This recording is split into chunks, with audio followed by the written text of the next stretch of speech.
मुझे तो लग रहा अच्छा लग रहा है सबको, अच्छा लग रहा है ना। एक और पूज्य संत श्री बाटी बाबा जी के भी दर्शन करके आए कल या परसों। उनका भी फोन आ गया लाली के पास, अरे लाली बहुत दिन से नहीं आई, मोए भूल गई का, मोए भूल गई का।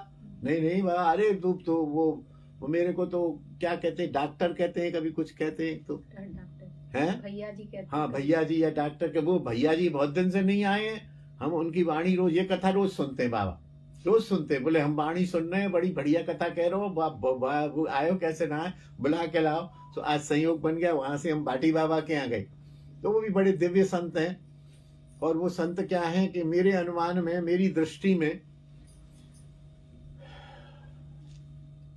अनेक बार भगवत साक्षात्कार किए हुए संत हैं, अनेक बार।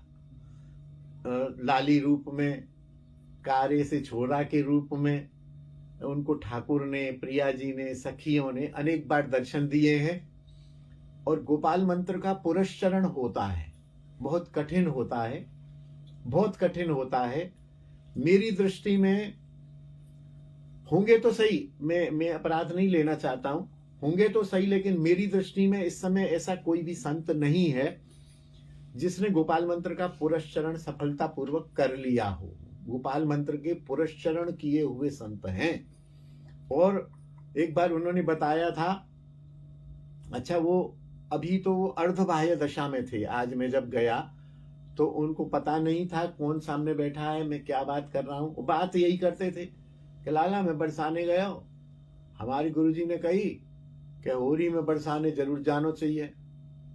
तो मैं गयो तो रास्ता में ही एक सामरो सो छोरा और मेरे संग में फलानी कोई बता रहे थे कि कोई वो थी मैया कलकत्ता से आई भाई।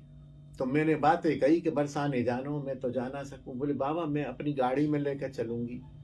सुबह की कारी गाड़ी में मुझ लेके गई वो, और हमने गाड़ी छोड़ी, हम पैदल पैदल जा रहे। और एक कारो सो छोरा हो और बाने पिचकारी लई और मुंह पे डारी सो डारी, मैया के भी मोहड़े पे और छाती पे खूब रंग डाल दियो और झक की झक डाल तो जाए। मैंने देखो भाई कि जी का तरीका है। तो मैंने जब ध्यान से देखो तो बाकी पास इतनी सी तो पिचकारी, और वो पिचकारी को रंग डाले, फिर खींचे, फिर रंग डाले, फिर खींचे, फिर रंग डाले। मैंने कि जाके पास कछु कटोरा भी ना है, फिर एक बार में खाली है गई पिचकारी, तो फिर रंग कहाँ तैयार हो। पुराने टाइप की पिचकारी ऐसे वाली। बोले एक बार जाने मारी, फिर दोबारा खींच के फिर मारी, फिर दोबारा मारी। मैं तो भक्क से खड़ो है वो, मैंने बातें कही, कुछ नाम करते, श्यामा दीदी, श्यामा तू देखियो जी रंग तो भरना रो, जाके पास रंग तो दिखना रो कहीं कटोरा में, जी तो न्यो करे और न्यो मारे, जी रंग कहाँ तैयार हो। तो मैंने श्यामा से कही, श्यामा की कौन सो रंग, कहाँ से आ रो, रंग तो आ रो, कहाँ से आ रो, मुँह तो ना दिख रो। अरे तो जी छोरा ना दिख रो, कारो सो जो खड़ो का रंग डाल रो बाबा, मुँह तो ना दिख रो। तो माने कही मुँह ना दिख रो, वो रंग डालो, मैं अचक सो खड़ो रहो, तो थोड़ी देर में मुँह ना दिखने लगो। साक्षात दर्शन किए। वो बोले वो फिर मैं समझ गया, जे तो काला ही नंद का लाला। हाँ बोले जे कारो जी छोरा ना है, जे नंद को छोरा है, जे जाने बड़ी कृपा करी, हम बड़े प्रसन्न है गई, हमारी तो होरी सफल है गई, हमने तो लाला होरी सफल है गई। फिर एक बार ऐसा फिर तो वो बस उनके पास आप जाके बैठो, वो अपने जो अनुभव या जो चिंतन चल रहा है वही बताते हैं। शुरू जब मैं गया था तब पुरस्चरण की पूरी लीला उन्होंने बताई, और उन्होंने बताया कि कहीं अपने बाटी बाबा हैं, बाटी गांव के हैं, बाटी जो गांव है राल बाटी, राधा कुंड जाते हैं हम लोग, तो वहां बाटी के जमींदार थे इनके पिता। तो ये सब कुछ छोड़ छाड़ के आ गए थे, और पिता ने विरोध किया था कि तुम जमींदार के लड़के हो, इस तरह से बाबा बनना, माधुकरी मांगना, ये उचित नहीं है, हमारा सम्मान खराब होता है। बोले ना मैं तो जैसे भी कर आके वो बाबा बन गए। और अद्वैत प्रभु वंशज कहीं नवद्वीप से उन्होंने दीक्षा ली, और कालीधर पे पूज्य बाबा किशोरी दास जी विराजते थे, उनसे उन्होंने वेश लिया। और अपने पुरस्चरण की बता रहे थे कि कहीं जंगल में एक तरफ कोई हनुमान जी का मंदिर था, उसके बगल में एक कुटिया सी में उन्होंने, पुरस्चरण बड़ा कठिन होता है, बहुत कठिन होता है, किसी से मिलना नहीं है, और जप ही जप केवल 1 घंटे का अवकाश मिलता है 24 घंटे में, जो आप शुद्ध हो लो शौचादि क्रिया से, नहा लो, धो लो, शौचादि क्रिया कर लो। और भोजन की ऐसी स्थिति होती है कि पहले दिन आप जो है 4 दिन दाल चावल खा लो, उसके बाद खाली चावल खा लो, उसके बाद आधी रोटी खा लो, उसके बाद कुछ दिन दूध ही पी लो, उसके बाद कुछ दिन पानी ही पीना है, उस दिन कुछ दिन पीना ही नहीं है, कुछ इस तरह का मुझे मालूम नहीं है। मतलब वो भोजन घटता हुआ चला जाता है और अंत में वायु पीकर ही 10-5 दिन रहना पड़ता है, ऐसा कुछ होता है। तो जिस समय दूध पीने का उनका क्रम चल रहा था, तो बताते हैं कि बड़ी तेज 3 दिन तक मूसलाधार बरसात, 3 दिन तक। तो कोई गांव से किसी को ड्यूटी लगा रखी होगी, शिष्य होगा या जो भी होगा, तो वो उनको 200 ग्राम या 250 ग्राम दूध दे के जाता था। 3 दिन तक खूब मूसलाधार बरसात होती रही, लेकिन वो दूध जो है रुका नहीं, वो बालक इनको दूध दे के जाता ही रहा।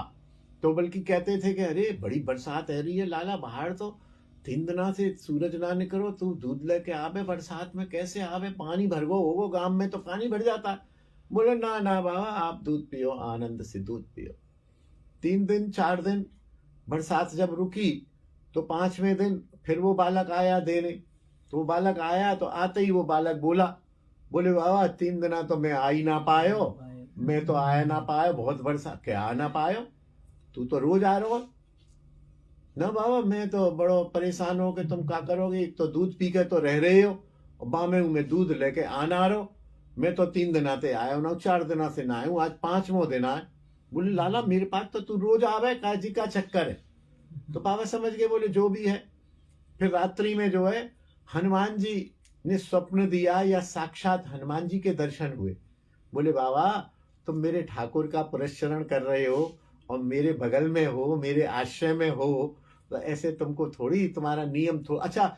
ऐसा भी होता है जैसे दूध नहीं आया और भूखे रह गए, तो पुरस्चरण फिर पहले दिन से शुरू करो, ऐसा भी कुछ होता है।